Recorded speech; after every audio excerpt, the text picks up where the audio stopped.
Dear, good morning. Today we learn about change of states of matter. पदार्थ की अवस्थाओं में परिवर्तन के बारे में आज हम पढ़ेंगे। आपको पता होना चाहिए कि पदार्थ की तीन अवस्थाएं होती हैं, ठोस, द्रव और गैस। ठोस अवस्था बर्फ में बदल जाती है और द्रव अवस्था पानी में बदल जाती है और गैस अवस्था वाष्प में परिवर्तित हो जाती है। गर्म करने पर बर्फ पानी में परिवर्तित हो जाता है और पानी वाष्प में परिवर्तित हो जाता है। पदार्थ की भौतिक अवस्था को दो तरीकों से परिवर्तित किया जा सकता है। तापमान में परिवर्तन। देखिए, आपको यहाँ पे एक थर्मोमीटर लगा हुआ है और एक बर्नर, एक प्रैक्टिकल चित्र आपको दिख रहा होगा।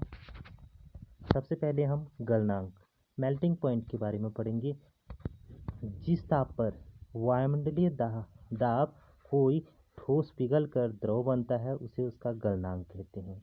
आपको पता होना चाहिए कि बर्फ का गलनांक 273.16 केल्विन होता है। इस सुविधा के लिए हम इसे 0 डिग्री सेल्सियस अर्थात 273 केल्विन लेते हैं। जब बर्फ पिघलती है तो बर्फ का तापमान नहीं बढ़ता, यह लगातार ऊष्मा प्रदान करने के बावजूद, क्योंकि संलग्न की ऊष्मा तापमान को बढ़ने नहीं देती। अगला पॉइंट है हमारा संलग्न की गुप्त ऊष्मा।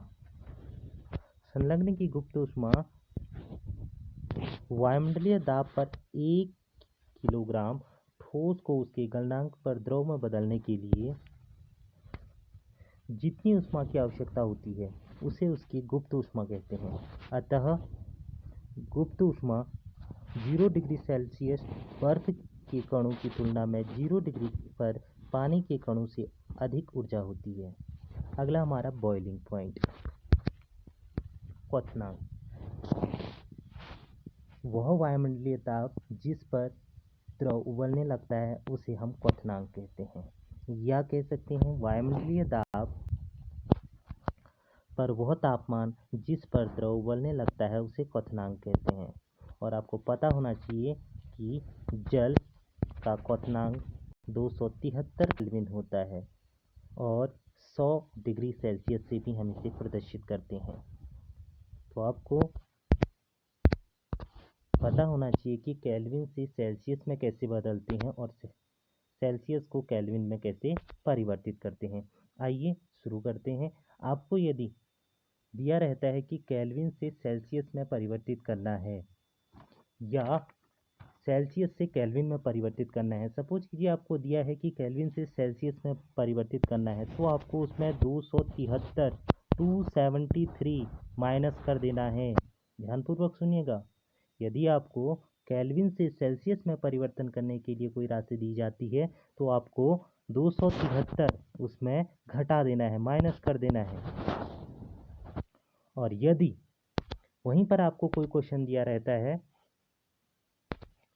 जिसमें कहा जाए कि सेल्सियस को केल्विन में परिवर्तित कीजिए, तो वहां पर आपको इस तापमान में 273 ऐड कर देना है।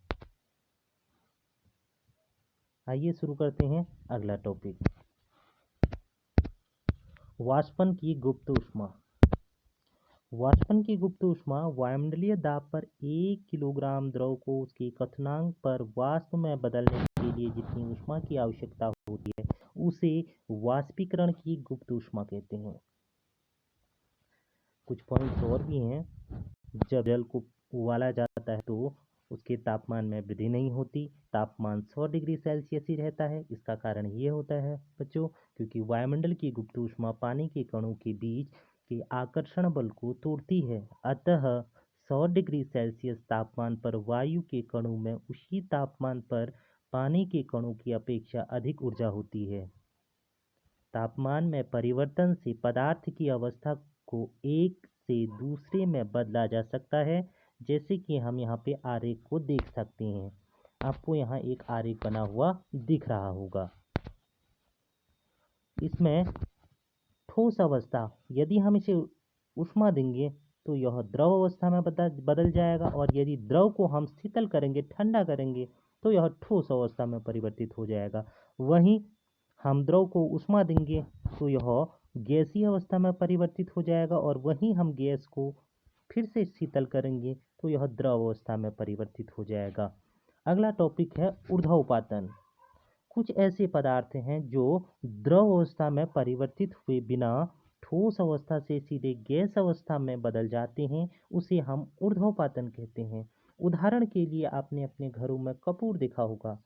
आपको क्या करना है, थोड़ा सा कपूर या अमोनिया क्लोराइड, आपके पास कपूर होगा, इसका चूर्ण लेकर चीनी की प्याली में डालना है और चीनी की प्याली पर इसे उल्टा कर देना है, कीप से उल्टा कर देना है। कीप के सिरे पर रुई की डॉट लगा देनी है और धीरे धीरे इसे गर्म करना है, तो हम देखेंगे कि यह ठोस अवस्था में सीधे परिवर्तित हो जाएगा। कीप की भीतरी दीवारों पर कुछ वाष्प आपको दिखाई देगा।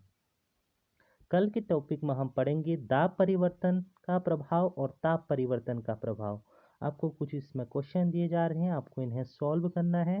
Thank you so much for watching me.